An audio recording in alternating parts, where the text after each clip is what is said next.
नमस्कार। आज हम आपको जटायु जी के परिचय से अवगत कराएंगे। कौन थे जटायु जी? जटायु महाराज दशरथ को कैसे जानते थे? प्रभु श्री राम ने जटायु का अंतिम संस्कार क्यों किया था? जटायु और रावण का युद्ध क्यों हुआ था? भारत में जटायु का सबसे बड़ा स्टैचू कहाँ पर है? और जटायु के माता पिता कौन थे? चलिए शुरू करते हैं। रामायण के सारे पात्रों की अपनी अपनी एक एक विशेषता है। सभी ने किसी न किसी रूप में सहयोग कर प्रभु श्री राम के वनवास में उनका सहयोग दिया, जिनमें से एक हैं पक्षीराज जटायु, जिनको रामायण में गिद्धराज जटायु से भी संबोधित किया गया है, और दूसरे हैं संपाति। इन दोनों भाइयों ने प्रभु श्री राम का माता सीता को ढूंढने में बड़ा सहयोग दिया है। प्रजापति कश्यप और उनकी भार्या विंता के दो पुत्र हुए, जिनका नाम था गरुड़ और अरुण।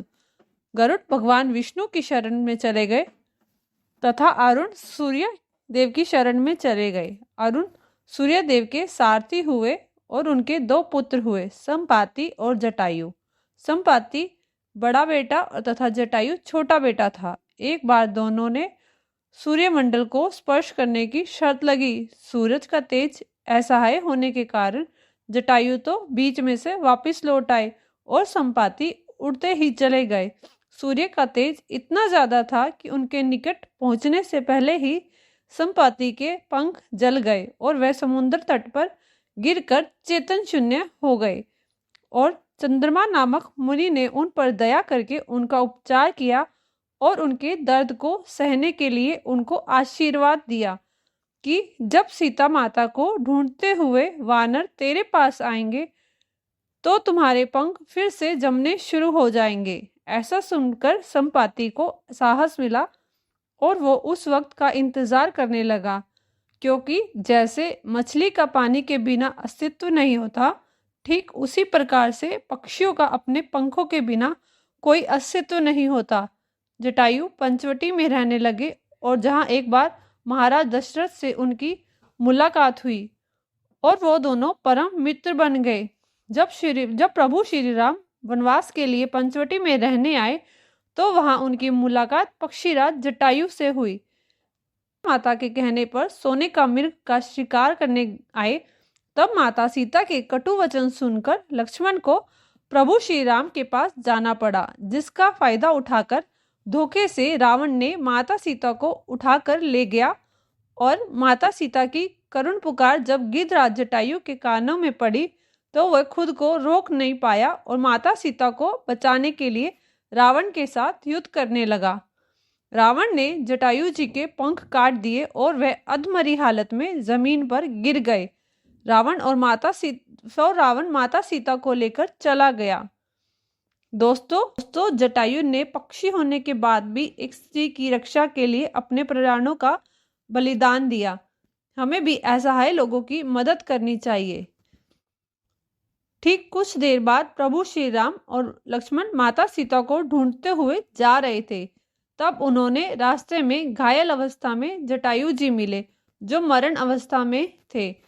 उन्होंने प्रभु श्री राम का सारा वृत्तांत बताया और कहा, रावण माता सीता को उठाकर दक्षिण दिशा की तरफ लेकर गया है और मेरी ऐसी हालत उसी ने की है। जटायु ने कहा, मैंने अपने प्राण आपके दर्शन के लिए ही रोक के रखे थे, अब मुझे विदा कीजिए। प्रभु श्री राम ने कहा, मैं तुम्हें अभी स्वस्थ कर देता हूँ। तब जटायु जी बोले, प्रभु, कोई अधम भी मरते वक्त आपका नाम लेते हैं तो उसको परम गति मिलती है। मेरे सामने तो साक्षात प्रभु आए हैं, मुझे और कुछ नहीं चाहिए। मुझे सदा आपकी प्रीति बनी रहे। जैसे ही प्रभु श्री राम ने जटायु को गोद में लिया, उन्होंने प्राण त्याग दिए। प्रभु श्री राम की आंखें नम हो गई। उसके बाद प्रभु श्री राम गोदावरी नदी के किनारे जटायु का अंतिम संस्कार ठीक वैसे ही किया जैसे एक पुत्र अपने पिता का करता है। छत्तीसगढ़ के दंडकारण्य में गिद्धराज जटायु का एक प्राचीन मंदिर है, जहाँ पर गिद्धराज जटायु तपस्या किया करते थे। कहा जाता है कि यहाँ पहले हजारों की संख्या में गिद्ध होते थे। जटायु जी का रामायण में थोड़ा ही सही पर बहुत महत्वपूर्ण स्थान रहा है। जटायु जी की वजह से प्रभु श्री राम को माता सीता के बारे में पता चला।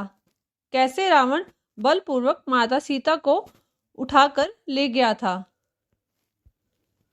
में जटायु नेचर पार्क के नाम से एक मशहूर पार्क है जो केरल के कोल्लम जिले के चंदियामंगलम गांव में है। इस पार्क में दुनिया की सबसे बड़ी पक्षी की मूर्ति बनी हुई है। ये मूर्ति रामायण काल के जटायु की है, जिसके बारे में हम आपको ऊपर बता चुके हैं।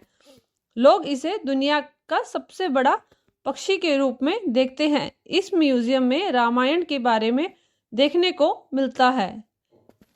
इसी तरह के सभी किरदारों की कहानियां संक्षेप में लाते रहेंगे।